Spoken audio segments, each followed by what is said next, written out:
Demak, bugun 3-mavzuyimizni boshlaymiz. Xo'p, kerakli formulalar bu yerga tepaga yozib qo'yganman. Birinchisi mana bu yerdagi formula. Sinus kvadrat x ga kosinus kvadrat x qo'shganimiz 1 ga teng. Keyingisi bu yerdan kelib chiqqan sinus kvadrat x teng 1 minus kosinus kvadrat x. Ya'ni bu yoqdagi bu yoqqa minus bo'lib o'tgan, bir marta sinus minus bo'lib o'tgan. Bu formulalarni men nimaga yozmayapman? Chunki bu hamma formula kitobchada topsa bo'ladi. Telegram kanaliga tashlab qo'yaman qaysi formulaligini. Xo'p, kerakli formulani joyida gapirib berib o'tib ketaman. Xo'p, birinchisi bo'lib soddalashtirishni boshlaymiz. Soddalashtirish. Xo'p, birinchisiga qavscha qaraydigan bo'lsak, qavscha qarasak, mana bunga qarasak, sinus x, sinus minus x, sinus tog' funksiya bo'lgancha minus chiqaradi. Bundan oldin o'tgan mavzuyimiz. Buni hisoblasak 0 bo'ladi. 0 ni har qanday soni ko'paytirsak yana 0 degan javob chiqadi. Xo'p, to'rtinchisini ko'radigan bo'lsak endi, mana bu kosinus 3x sinus minus chiqaradi oldinga, minusga minus plus bo'lib ketadi. Plus sinus 2x taqsim kosinus minusni chiqarmaydi juft funksiya bo'lganligi uchun. Shunga bu kosinus 3x plus sinus 2x bo'ladi. Surat bilan mahraj bir xil bo'lib qoldi. Qisqartirib o'rsak 1 degan javob chiqadi 4-savolimizga. Xo'p, endi 7-savolimizga qarasak, mana bu funksiya bizga mana bu funksiyani berib, bizdan fx ga f minus x ni qo'shganimizni so'rayapti. Demak, biz fx berilgan, birinchi f minus x topib olamiz. F minus x teng bo'ladi sinus, mana bu yerga minus x ko'paygan kosinus minus x. Endi bu f minus x sinus minusni chiqaradi oldinga, minus sinus x kosinus esa chiqarmaydi. Kosinus x. Endi mana shunga xuddi shuni minusligini qo'shsak 0 chiqadi javob. Endi xo'p, 10-misolimizga e'tibor qaratsak, bizga mana shu funksiyani bergan, mana shu funksiyani berib turib f minus 60 ni topib berishimizni so'rayapti. Demak, bu degani har bitta x o'rniga minus 60 gradus qo'yib chiqishimiz kerak. Demak, f minus 60 gradus teng ildizda 3 ko'paygan sinus minus 60 gradus plus 1 taqsim ildiz ostida 3 ko'paygan tangens minus 60 gradus plus 3 kosinus minus 60 gradus bo'ladi. Endi sinus minusni chiqaradi oldinga. Mana bu yerda minus chiqaradi oldinga. Ketib qoldi. Mana bu minus chiqaradi oldinga. Demak, bu minus ildizda 3 sinus 60 bo'lib qoladi. Sinus 60 esa bundan oldin o'tgan mavzuyimiz ildizda 3 taqsim 2 bo'ladi. Endi tangens minus chiqaradi oldinga, minus 1 taqsim ildizda 3. Tangens 60 gradusda ildizda 3 gradusga, ildizda 3 ga teng. Endi kosinus minus chiqarmaydi oldinga, plus 3 kosinus 60 da 1 taqsim 2 ga teng. Mana buni hisoblasak, buni hisoblaydigan bo'lsak, bu 3 taqsim 2 bo'lib qoladi. 3 taqsim 2 tenglik tartibsiz bo'lib ketdi. 3 taqsim 2. Endi bu bilan bu qisqarib ketadi. Minus 1. Endi bu plus 3 taqsim 2. Endi 3 taqsim 2 ga 3 taqsim 2 ni qo'shsak 3. 3 dan 1 dersak 2 ga teng. Demak, javob 2 chiqar ekan bu misolimizga. Endi xo'p, mana bu yerdan 1 minus kosinus kvadrat alfani so'rayapti. 1 o'rniga biz bemalol mana bunga ko'ra sinus kvadrat x plus kosinus kvadrat x yozsak, keyin minus kosinus kvadrat x yozsak bo'ladi. Buni yechib ketyapti-da, demak javob sinus kvadrat x chiqar ekan. Xulosa, qayerdan bir ko'rsak, mana shuni qo'yib ketsak, misollarimiz oson chiqadi. Endi xo'p, 14-misolimizga qarasak, qaranglar, mana buni bo'lib olsak bo'ladi 2 ga. Shunda bu sinus kvadrat alfa plus buni yozamiz. Kosinus kvadrat alfa, bitta kosinus kvadrat alfa plus yana bitta kosinus kvadrat alfa minus 1. Bunga buni qo'shsak, bunga buni qo'shsak 1 bo'ladi. 1 plus kosinus kvadrat alfa minus 1. Bular yechib ketyapti-da. Kosinus kvadrat alfa degan javob chiqyapti bu misolimizga. Endi xo'p, 16-misolimizni ko'ramiz. 18 ekan o'zi. Bundan mashq qilamiz. Mana bu yerda kosinus kvadrat alfa berilgan. Xo'p, kosinus kvadrat alfa taqsim kosinus kvadrat alfa minus 1/2 sinus kvadrat alfa plus kosinus kvadrat qilishimiz kerak. Minus ta'sir qilib kosinus kvadrat alfa bo'lib qoladi. Bu bilan bu ish ketadigan bo'lsa, kosinus kvadrat alfa taqsim minus sinus kvadrat alfa bo'ladi. Bu esa minus katangiz kvadrat alfaga teng bo'ladi. Chunki kosinus taqsim sinus bu bizga katangizni beradi.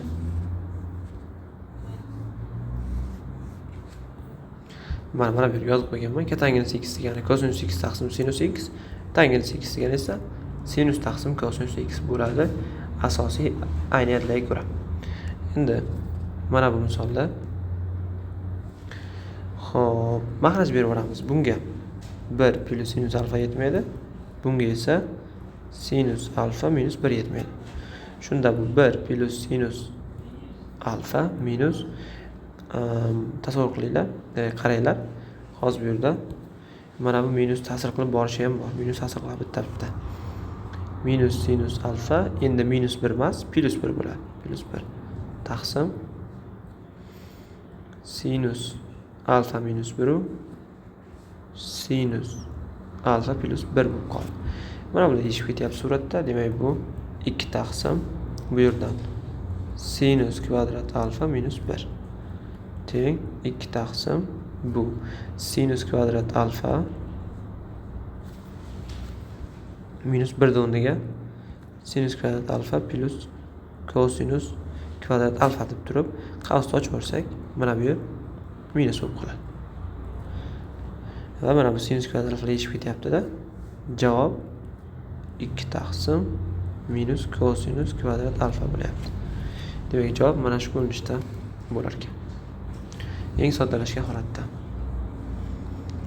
Endi xo'p, 25-misolga qaraydigan bo'lsak, suratlari bir xil bo'lyapti 25 ta. Demak, biz bularni qavsini olib chiqib ketsak bo'ladi. Qavsni olib chiqib ketamiz.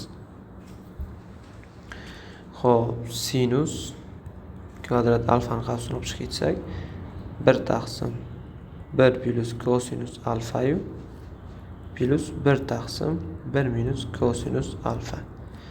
Endi bu sinus kvadrat alfa mahraj berib olsak nima bo'ladi? Mahraj berib olsak 1 minus kosinus alfa yu plus 1 plus kosinus alfa taqsim 1 minus kosinus kvadrat alfa. Endi bu 1 minus kosinus kvadrat alfa mana bu yerda ko'rdik. Bu sinus kvadrat alfaga teng bo'ladi. Demak, bu sinus kvadrat alfaga tengligi bo'lgan holatda bu bilan bu qisqarib ketadi. Bular qisqarib ketsa, demak javob 2 chiqyapti. Endi xo'p, 27-misolga e'tibor qaratsak,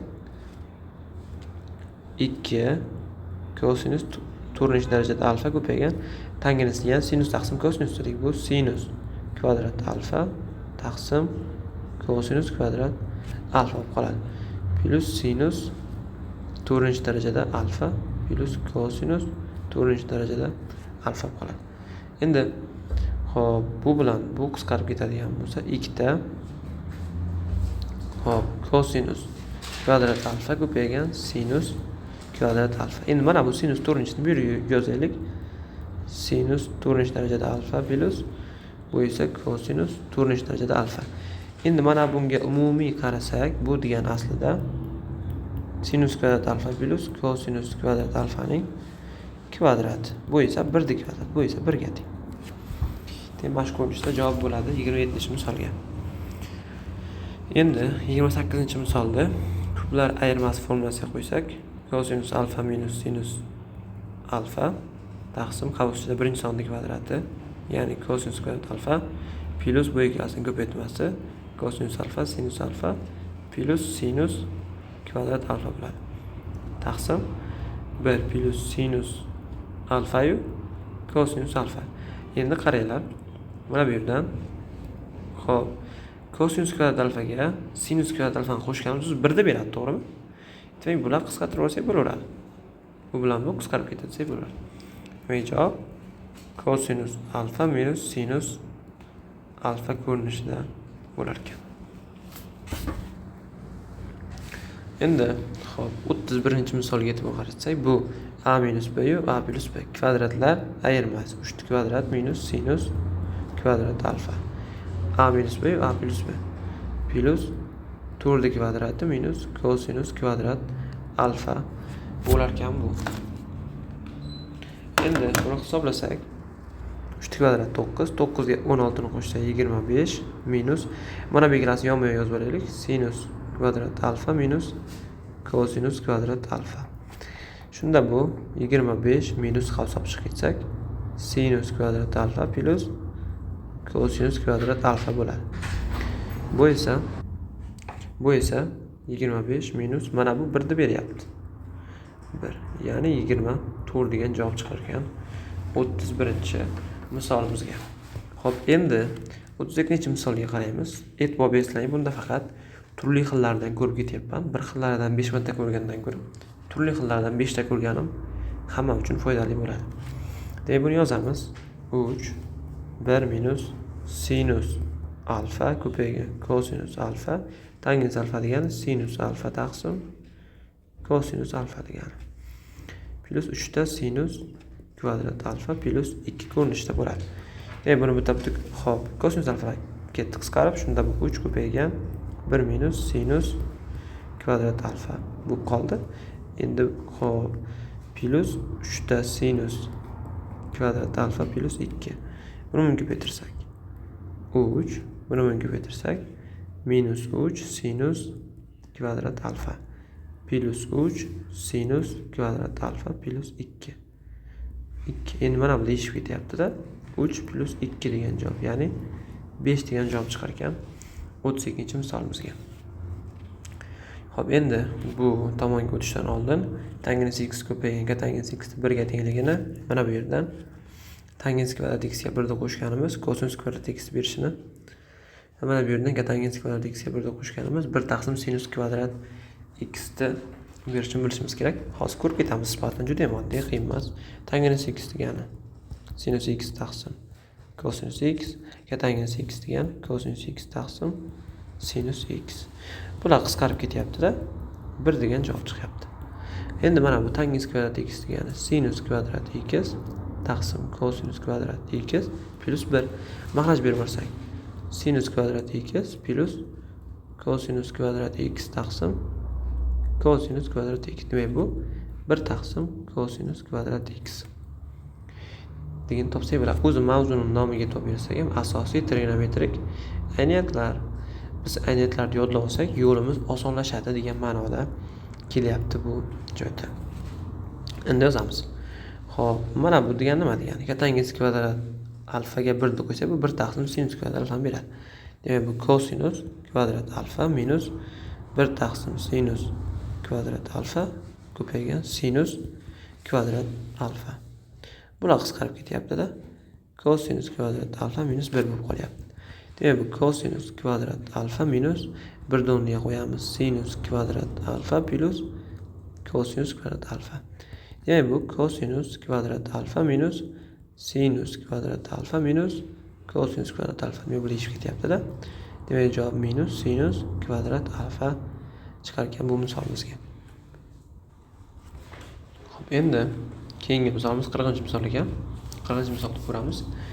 Xo'p, bunda biz nima qilamiz? Xo'p. Demak, mana bu tangens kvadrat betani yozib olamiz.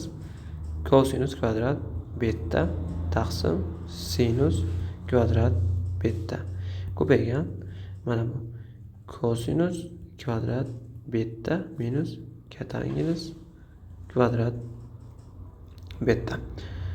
Xo'p, plus 1. Endi bu nimani beryapti?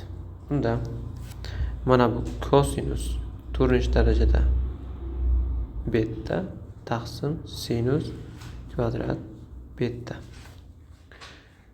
Shuni bunaqa qilmaymiz, bunaqa qilib nima deydi? Yo'limiz cho'zilar ekan, yaxshi bunday qilamiz. Mana buni soddalashtirib olaylik.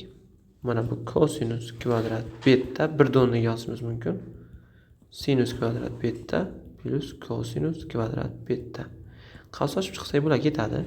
Minus ta'sir qilgan uchun mana bu minus bo'lib qoladi. Kosinus kvadrat beta ketadi-da. Bu minus sinus kvadrat betaga tengligini topsak bo'ladi. Demak, yozamiz. Buni o'rniga yozamiz. kosinus kvadrat beta taqsim sinus kvadrat beta. Ko'paygan mana bu qavs to'ldiga minus sinus betani yozamiz. Minus sinus kvadrat beta plus 1. Bular yechib ketsa minus kosinus kvadrat beta plus 1. Bir donni yozamiz. Bir donni yozsak bo'ladi.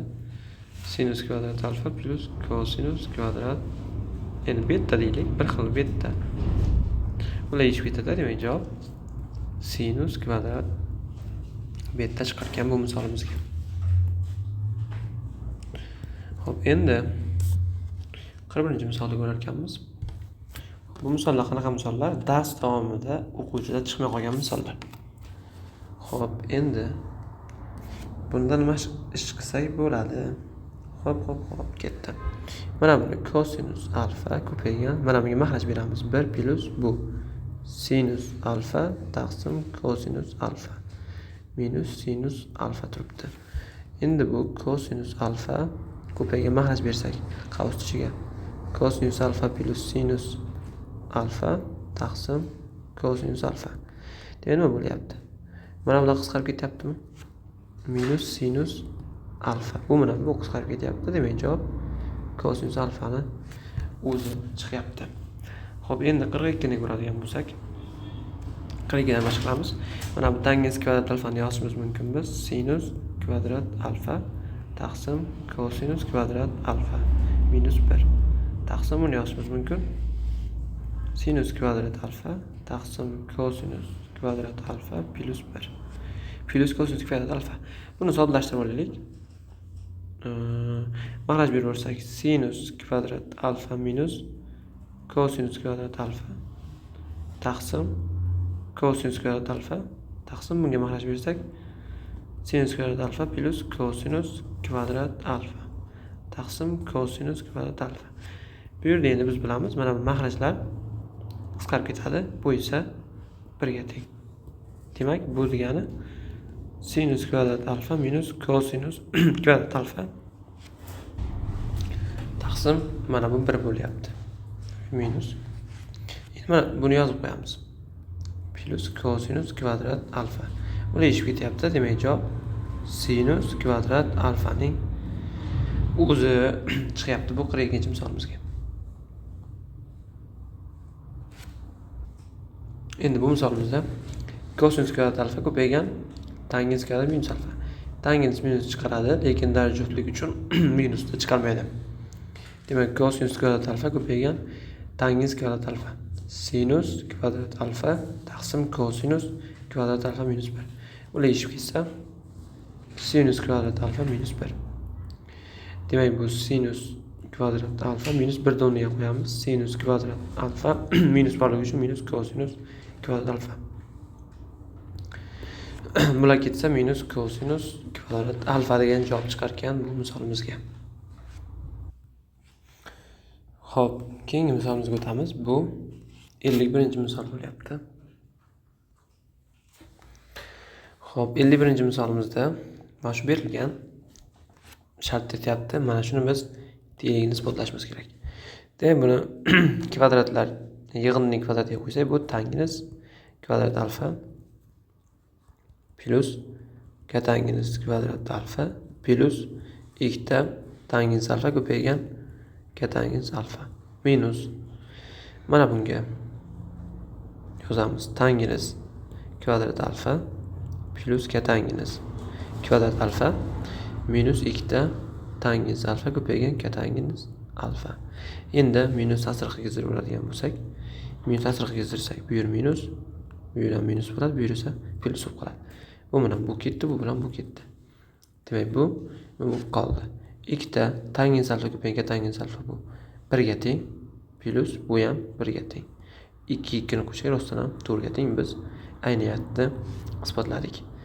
Endi, xo'p, keyingi misolga qarasak, a plus b a minus b bo'lyapti. Bu kvadratlar ayirmasiga tushadi. 4 minus sinus kvadrat beta plus bu esa 4 minus kosinus kvadrat beta. Endi qaranglar, 4 ga 4 ni qo'shib olamiz. 8 minus sinus kvadrat beta minus kosinus kvadrat beta. Bu esa 8 minus qavs olib chiqib ketsa sinus kvadrat beta plus kosinus kvadrat beta bo'lib qoladi. Bu esa 8 minus 1 bo'lib rostdan ham 7 ga teng bo'lib qoladi. Demak, biz ayniyatni isbotladik. 7 yu 7 bo'ldi. Endi bu yerda ko'radigan bo'lsak, qaranglar. Mana buni ko'plar ayirmasiga qo'yamiz. Kosinus alfa minus sinus alfa. Qavs ichida birinchi sonning kvadrati kosinus kvadrat alfa plus ikkalasining ko'paytmasi plus ikkinchi sonning kvadrati taqsim 1. Mana bu 1 turibdi. 1 ni yozishimiz mumkinmi? Sinus kvadrat alfa plus kosinus kvadrat alfa plus sinus alfa ko'paygan kosinus alfa. Bu mana bu bir xil bo'lib qolyaptimi? Demak, javob nima chiqyapti? Birinchi qavs o'zi qolyapti. Ya'ni kosinus alfa minus sinus alfa. Biz ayniyatni isbotladik bu misolda. Xo'p, endi 59-misolga qarasak, 59-misol. Xo'p, tangiz alfa plus tangiz beta deyapti. Shuni soddalashtiramiz. Sinus alfa taqsim kosinus alfa plus sinus beta taqsim kosinus beta taqsim buni kosinus alfa taqsim sinus alfa plus kosinus beta taqsim sinus beta. Endi bunga mahraj beraversak, sinus alfa kosinus beta plus sinus beta kosinus alfa taqsim kosinus alfa ko'paygan kosinus beta taqsim umumiy kasr chizig'i. Bunga mahraj beramiz. Kosinus alfa sinus beta plus bunga mahraj bersak sinus alfa kosinus beta taqsim sinus alfa sinus beta. Endi mana qaranglar. Hozir nima bo'lyapti? Mana buni surati bilan buni surati bir xil bo'lyapti. Demak, bular qisqarib ketadi. Buni surati, buni mahraji suratga chiqib qoladi. Sinus alfa ko'paygan kosinus alfa. Sinus beta ekan, uzr. Sinus beta taqsim bu esa mahrajga tushadi. Kosinus alfa ko'paygan kosinus beta. Endi mana bu tangens alfa, bu esa tangens beta. Rostdan ham biz ayniyatni isbotladik. Endi xalaqit qilmaslik uchun buni o'chirib tashlayman.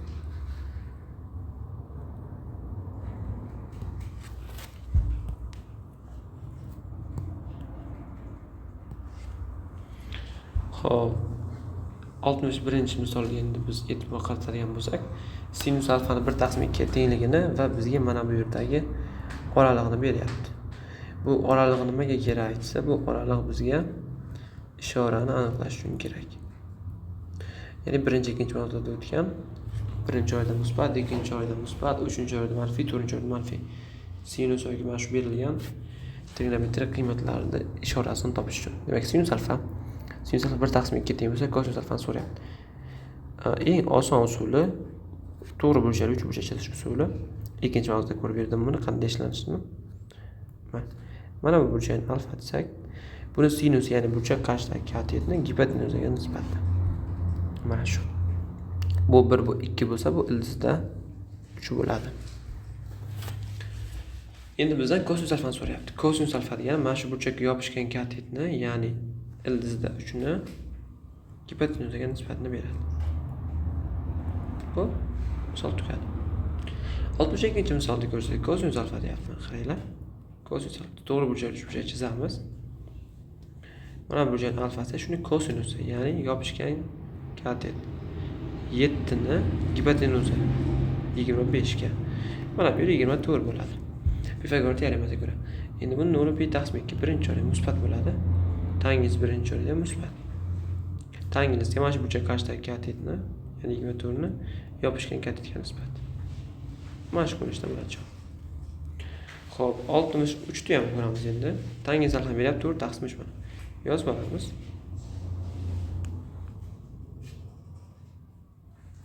Mana shu burchakni alfa desak, tangens yana mana shu burchak qarshidagini yopishganga nisbat. Bu 4 bu 3 bo'lsa, bu 5 bo'ladi. Pifagor teoremasiga ko'ra. Bizdan nima so'rayapti? Sinus alfa. Sinus birinchi oyda musbat. Demak, sinus alfa teng sinusni ham burchak qarshidagi katetni gipotenuzaga nisbati. Ya'ni 4 5 ga nisbati bo'ladi. Xo'p, 64-misolga qarasak, katangiz alfani 2 taqsim 1 ga tengligini beryapti. Bitta to'g'ri burchak uchburchak bor, shuni alfa desak, katangiz degani mana bu yopishgan katetni qarshidagi katetga nisbati. 2 1 gap bo'ldi. Endi sinus alfani so'rayapti. Sinus alfa teng shu burchak qarshidagi katetni, ya'ni 1 ni bu 1, bu 2 bo'lsa, kvadratlayamiz 5, bu esa ildizda 5 ga teng. Shu burchak qarshidagi katetni gipotenuzaga nisbati. Ildizda 5 ga nisbati bo'ladi. Demak, bu ham yakunlandi.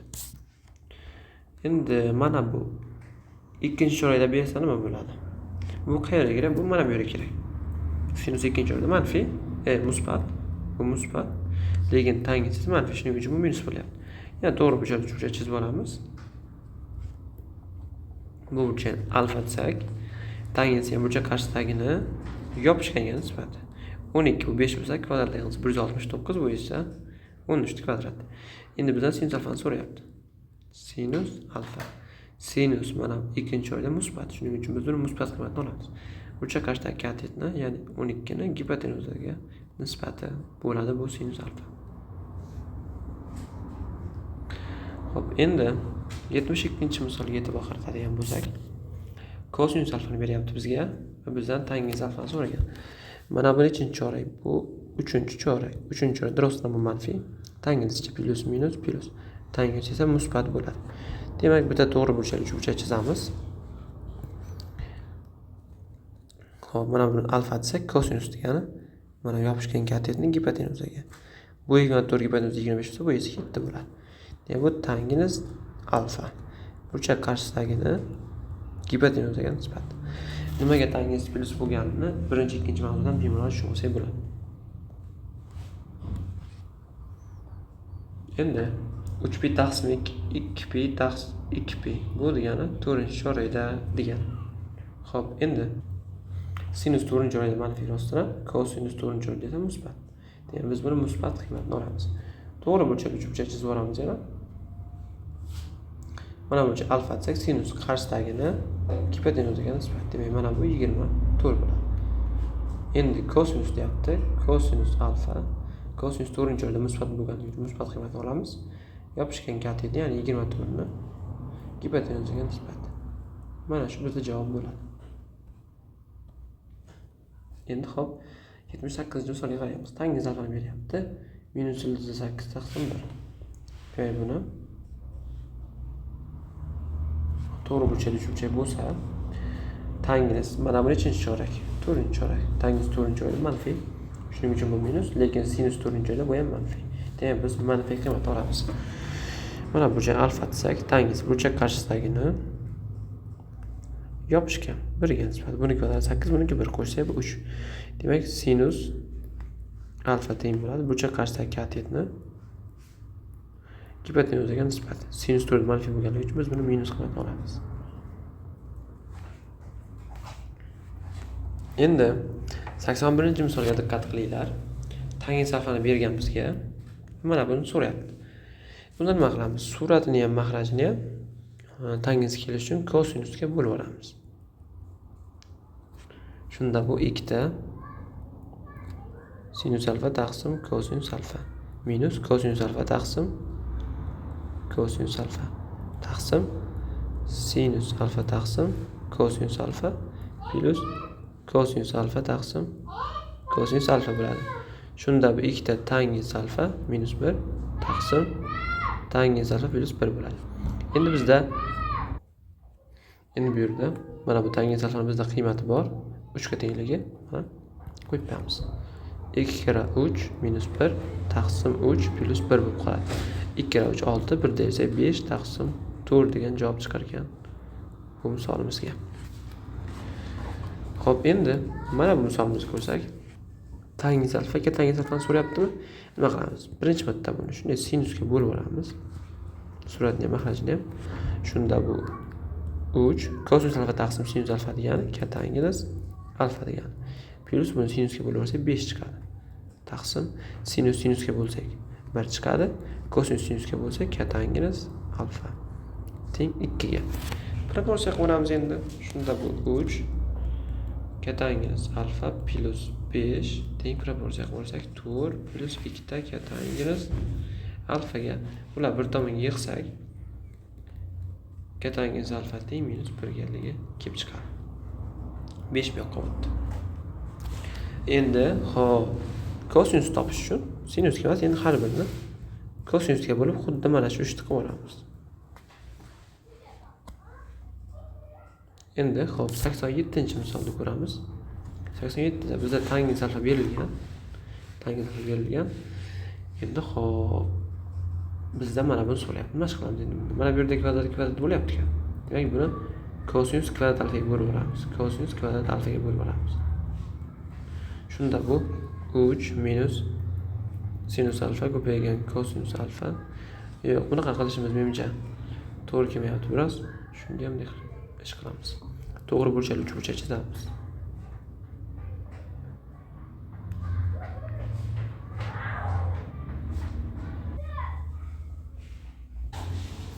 Xo'p, endi 90-misolimizga qarasak, tangens alfani bergan, bizda mana shu ifodaning qiymatini so'rayapti. Nima qilamiz? Bunda hozir suratda ham kosinus kvadrat alfaga bo'lib o'raylik.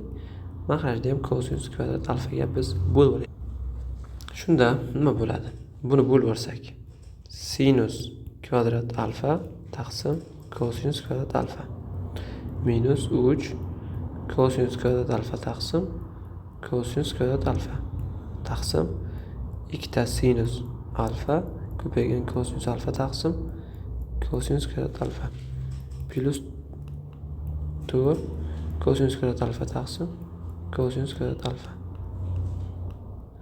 Natijada mana bu tangens kvadrat alfani beradi. Minus 3 bo'lib qoladi, bular qisqarib ketib.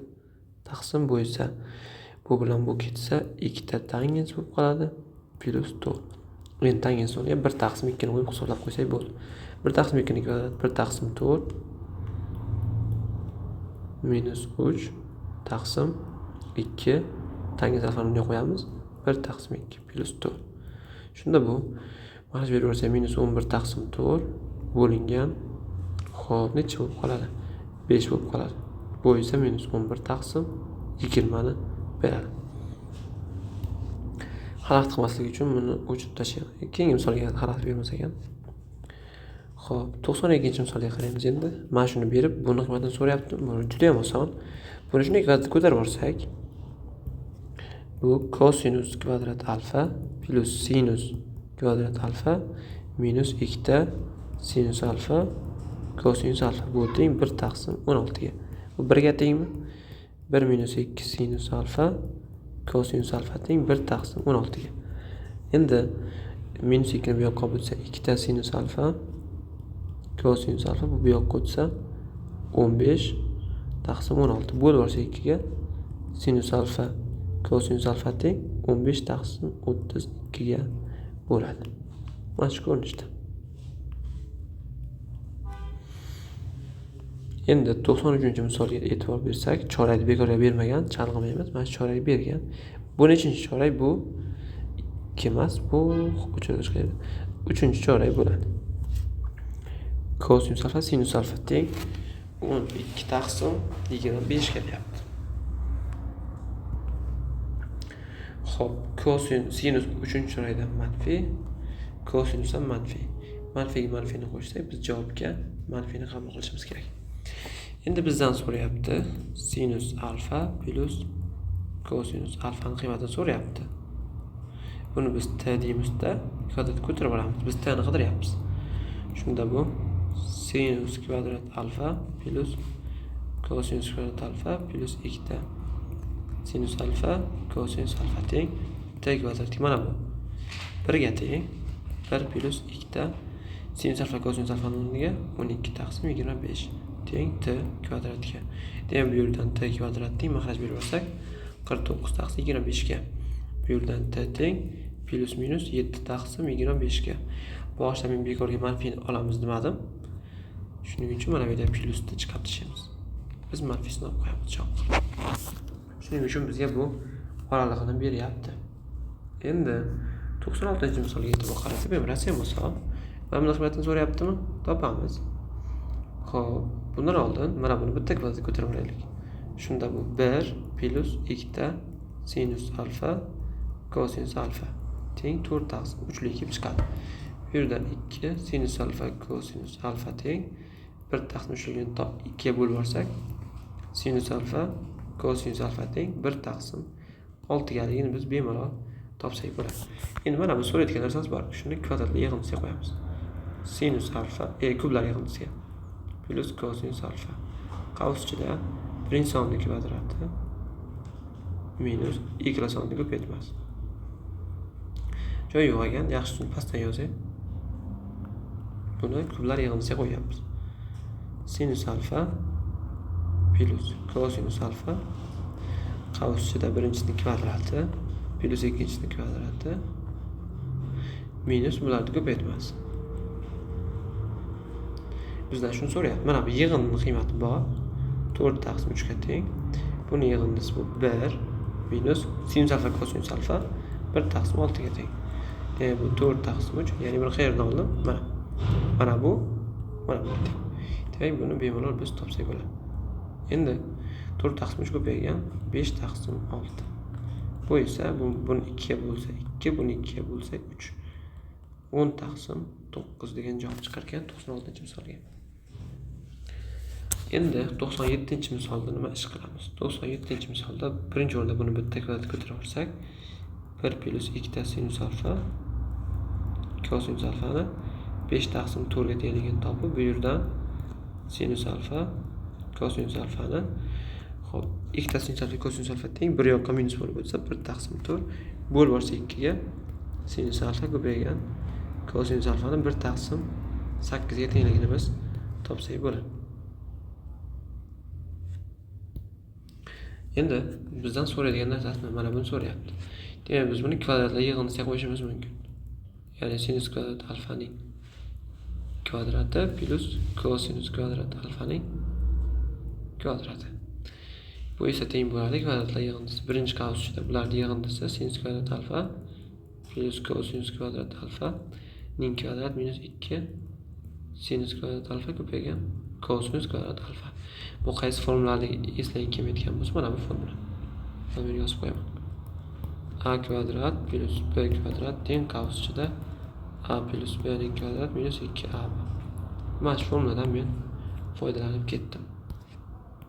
Bu esa kvadratlar yig'indisi deyiladi. Demak, mana bu 1 ga teng. 1 kvadrat minus 2 ko'paygan. Mana bu sinus alfa kosinus alfaning kvadrati. Bu esa 1 taqsim 8 mi? Demak, 1 taqsim 8 ning kvadrati. Demak, bu 1 minus 2 kara 1 taqsim 64. Bu esa 1 minus 1 taqsim 32. Maxraj berib olsak 31 taqsim 32 bo'ladi.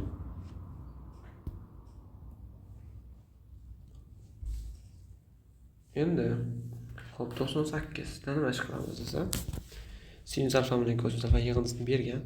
Mana bu so'rayotgan narsasini t ga tenglab olamiz. Shunda modulda sinus alfa minus kosinus alfa teng deymiz t ga. Demak, bu yerda t qanaqa son desa musbat son, chunki bu modul bo'lyapti. Endi buni kvadratga ko'tarib olamiz. Shunda bu sinus kvadrat alfa plus kosinus kvadrat alfa minus 2 sinus alfa kosinus alfa bo'ladimi? Bu biz qiladigan t ning kvadratiga teng. Bu esa 1 ga teng. 1 minus 2 sinus alfa ko'paygan kosinus alfa teng ekan biz qiladigan t ning kvadratiga. Endi shuni topib olaylik. Buning uchun mana buni kvadratga ko'tarib olamiz. Shunda bu 1 plus 2 sinus alfa kosinus alfa teng 17 taqsim 13 ga. Bu yerdan 2 sinus alfa kosinus alfani topsak, xo'p 4 taqsim 13 bo'lib qoladi. Bu yerga qo'yamiz. Endi mana bu yerga qo'yamiz. 1 minus 4 taqsim 13 teng biz qiladigan t ning kvadratiga. Bu yerdan t kvadrat teng 9 taqsim 13.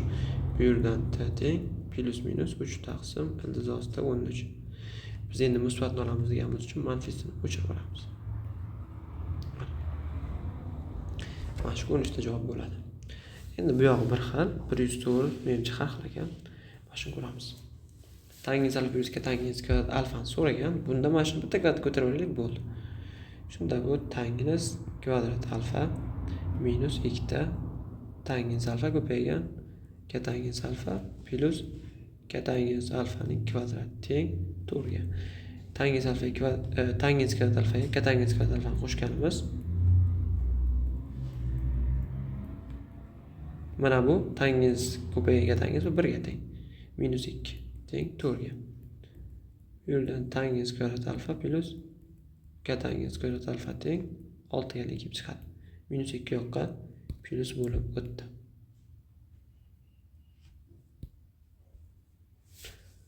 Endi 105 da ham ozroq fikrlab ko'ramiz o'zimiz.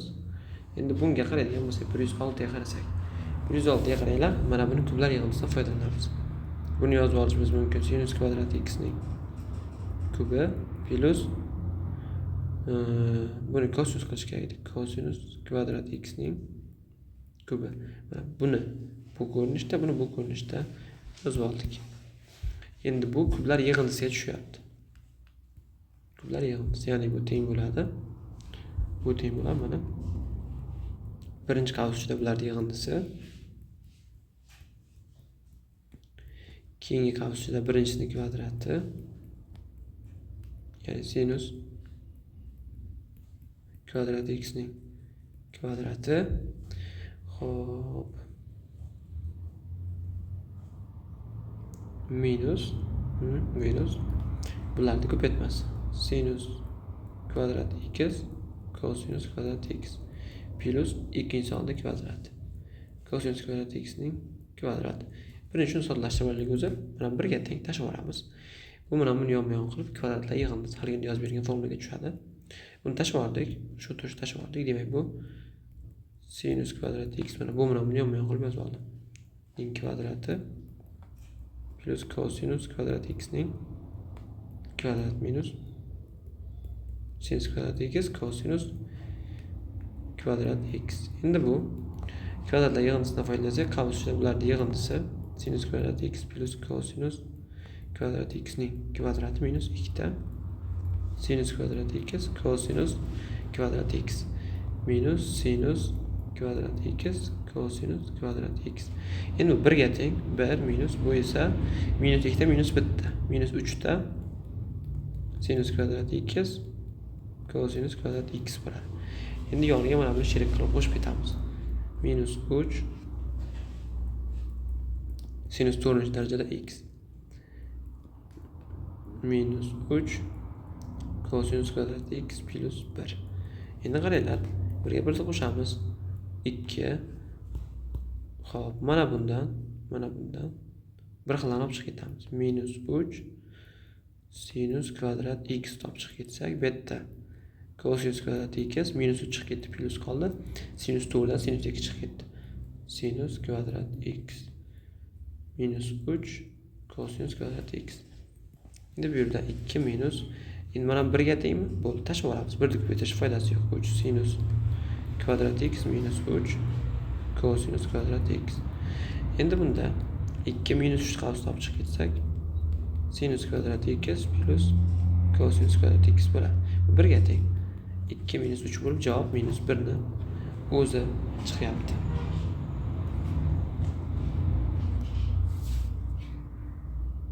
Endi xo'p, qaranglar. Mana bunda biz buni bunday qilib yozib olsak bo'ladi. Kosinus kvadrat pi taqsim 12 ning kvadrat minusdan sinus kvadrat pi taqsim 11 ekan. 11 ning kvadrat plus 2 ta sinus kvadrat pi taqsim 11 plus 1. Endi qaranglar, mana bu kvadratlar ayirmasiga tushyapti. Ya'ni kosinus kvadrat pi taqsim 11 plus sinus kvadrat pi taqsim 11. Keyingisi esa bularning ayirmasi. Kosinus kvadrat pi taqsim 11 minus sinus kvadrat pi taqsim 11. Endi mana bu 1 ga tengmi? Tashib yuborsak bo'laveradi. Demak, birdek bitta foydasi yo'q. Plus mana bu. 2 ta sinus kvadrat pi taqsim 11 plus 1. Endi Mana bu kosinus kvadrat pi taqsim 11 minus plus 2. Demak bu plus sinus kvadrat pi taqsim 11 plus 1. Bu 1 ga teng. O'zi bilsak bo'ladi hozir. Nimaga kosinus kvadrat pi taqsim 11 bilan sinus kvadrat pi taqsim 11 ni 1 deb ketyapmiz? Chunki bularning mana bu grazocha birliklar bir xil bo'lyapti. Demak bu 1 plus 1 bo'lib javob 2 ni o'zi chiqargan. Xo'p, endi mana 108-misol, 110-misollarimiz. Bundan oldin ko'rgan 100 ta misolimizga nisbatan tayanib bemalol ishlasak bo'ladi. Agar chiqmasa, so'rasdan ko'rib berishga harakat qilamiz. Demak, darsimiz yakunlandi.